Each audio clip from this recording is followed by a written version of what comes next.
Hi, welcome to a ranked game of TFT. This is a non-hyper roll game. I decided to play a little more ranked because I wanted to get back to my old rank from last season in which I was Diamond 4. Now I have to admit I started this game with a bit of a plan. I really wanted to go Skirmishers.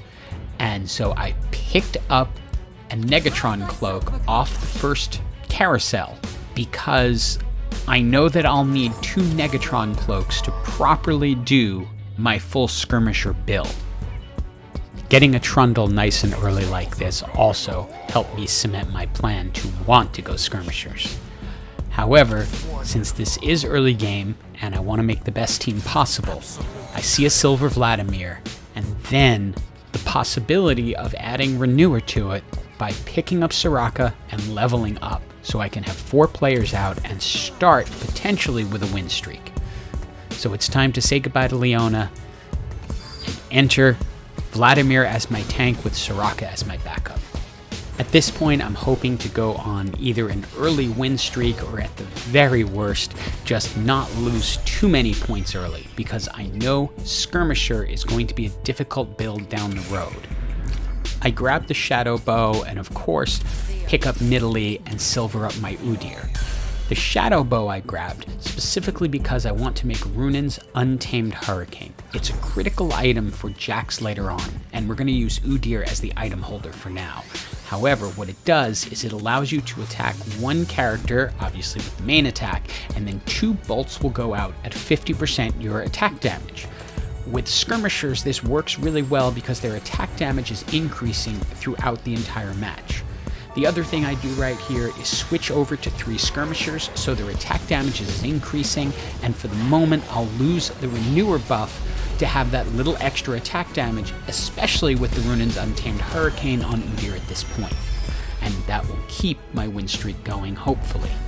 With the bulk of the Skirmisher build up in the 3-4-5 range, I'm going to be fast leveling through this because I want to get chances at getting Pantheons, Jaxes, and of course Viegos as soon as I can.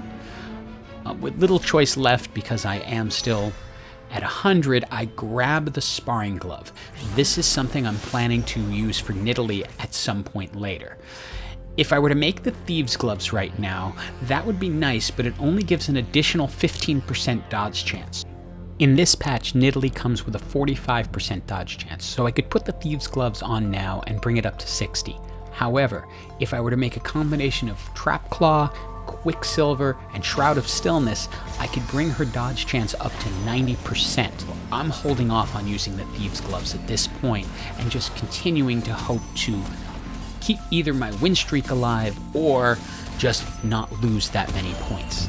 At this point, I'm still holding my win streak. I did lose 1 match prior to the NPC round, so my win streak was gone, but the NPC round proved very fruitful as I got a spatula, and I immediately saw the possibility of making a Skirmisher emblem. However, the Bloodthirster is just absolutely too critical a Jax item for me not to make it, so at this point I absolutely have to make the Bloodthirster, again, using Udyr as my item carrier because I'm going to need that later on, as this is what will allow Jax to build up enough attack damage to take entire teams out, even by himself.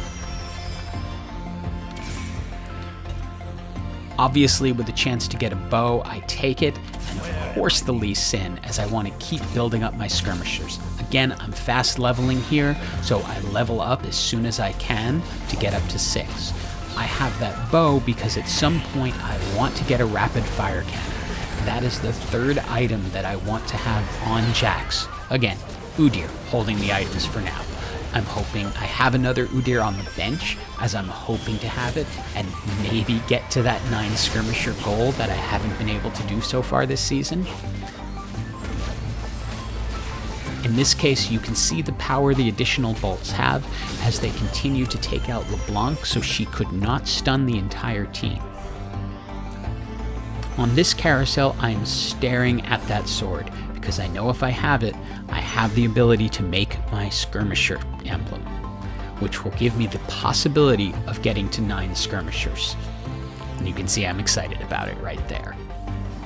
We're hitting a difficult point in the match for skirmisher builds because I am just leveling up with any gold I get over 50 with an occasional roll if I have it at 52 or 53, but I'm going to econ and keep myself above 50 at all times. However, other people have now taken the opportunity to pull ahead and or have easier comps with lower cost champs that they are able to level up, such as this one I'm facing. They will be beating me at this point, and I know that was coming, and so I had to prepare for it, and that's why I pushed so hard early. I grab Rel here because I know she's going to be paired with Jax later on in the game, and that's going to be another key to this build, is also having Ironclad on top of just the skirmishers. Against this person running Nightbringer Yasuo, there is very little hope for me in this particular round. I'm just looking to hope to survive till later in the game when I actually can get my 4 costs together and really take them on. Here, there's no doubt I'm going for the spatula. However, I still am holding on to my dream of making 9 skirmishers, so I'm thinking maybe I could possibly create a skirmisher and an ironclad. Presuming I get my Jax and I have to go into these games thinking I'm going to get what I want, having a 3rd ironclad would spread more armor across the entire team. Luckily, I need a player who's having a pretty bad game, and so I'm able to at least keep my standing above 50 health and not fall too far below during this middle part of the game when the skirmishers are semi-weak. I finally get my hands on the 2-cost skirmisher, which is Kennen, and level myself a little bit more, do my obligatory roll, but there's nothing there. I don't absolutely need Rel at this time, so I put Kennen out there just to provide potentially a little more stun and a little more damage, but unfortunately, against this comp, I didn't have much chance. Here, there's no question I'm looking at Viego. Even though that's the exact item I want to create my rapid fire cannon for Jax, having the Viego is just too valuable, and I'm not going to sell him. I pick up the Pantheon, and finally I have the ability to get all 6 skirmishers. My 1 roll after leveling, and I have my Jax. I sell my Udyr and itemize my Jax, and for the moment, I turn Vladimir into a skirmisher so I can keep my Nightbringer buff on Lee Sin. However, I now have all 9 skirmishers on the board with the purchase of Pantheon. They're not out yet, and I'm going to have to level up to 9 before I can use all of them, but at least I know I have them available to me. So my goal right now is just to make the best build I can at this point until I can maybe get a silver Jax or a silver Viego and win the game. But right now, I'm honestly just trying to not lose that many points as we go. Now, at the end of the day, TFT is still, in part, a luck-based game, and this is where it plays for me in this match. I get that next spatula, so I can make a force of nature. That will allow me to immediately go up to 9 skirmishers on the board without having to level all the way to 9. So I quickly get them all out there, so I now have the full 9 skirmishers, and I start rolling because it is time to try to silver up Jax, Pantheon, Trundle, Viego, anything I can. I quick put the Sunfire Cape on Pantheon, decide with a rapid fire cannon on Viego, and go ahead with the Thieves' Gloves on Nidalee, because my ability to get individual items is now gone. So I might as well make what use I can of what I have. Any other items will be completed items that I will get off the carousel. And this way, it paid off. It's time to dump Vlad, we don't need him anymore, so I put out Rel and make her the 9th skirmisher, so that way I'm also getting the Ironclad buff. And now it's just time to roll. We pick up another Rel, and I'm looking to try to get to Jax. silver up that cannon, but I'm wanting to silver Jax. A silver Rel certainly doesn't hurt, and I now have 2 Jaxes, but especially without that rapid fire cannon, I know I need to get him to silver so that he has enough time to build up his attack damage as he goes.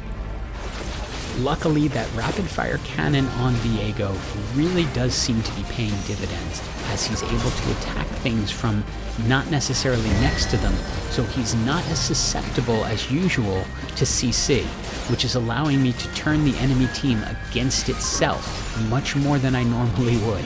As you can see right here, their main tank just is decimated. And with that victory, another player is knocked off the board, and we're into the top 4. I can silver up my Nidalee, but the reality is I'm looking for that Jax. But with a Zeke's Herald from her Thieves' Gloves, I've got to put her in between Jax and Udyr so that they have increased attack speed.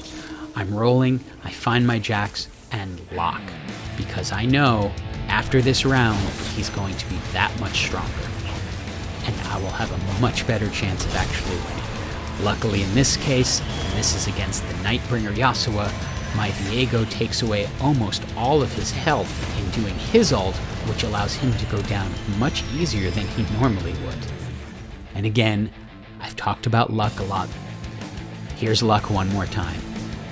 Right on the carousel, the one item I was missing for Jax sitting on Volibear, the rapid fire cannon, so Jax can do most of his attacking from the back line and not have to worry about getting CC'd, getting hit.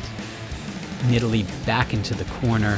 I, for this round, have 3 rapid fire cannons, but you can just see what Jax does from this position as he's picking up attack speed and attack damage throughout the entire match. With that Runan's Untamed Hurricane, he is just able to dominate the damage board. I've now taken over the lead in the game, and I'm hoping that I've suffered my last loss. Notice Skirmishers get 10 extra damage per second throughout the match, and so you can see how quickly Jax is picking up attack damage and how easily he is taking down targets. On our NPC board, we have the chance for a Shroud of Stillness, which is a good item, absolutely in this case. And we put it on Kennen because he's the most movable around the board. I didn't want to stack it onto Viego because I actually want to keep Viego from jumping directly into the bulk of their team. I want him doing his work from the outside, where he's not going to be CC'd and he can convert their players. You can see right here, this strategy is working, as Viego is completely turning their most valuable assets to me.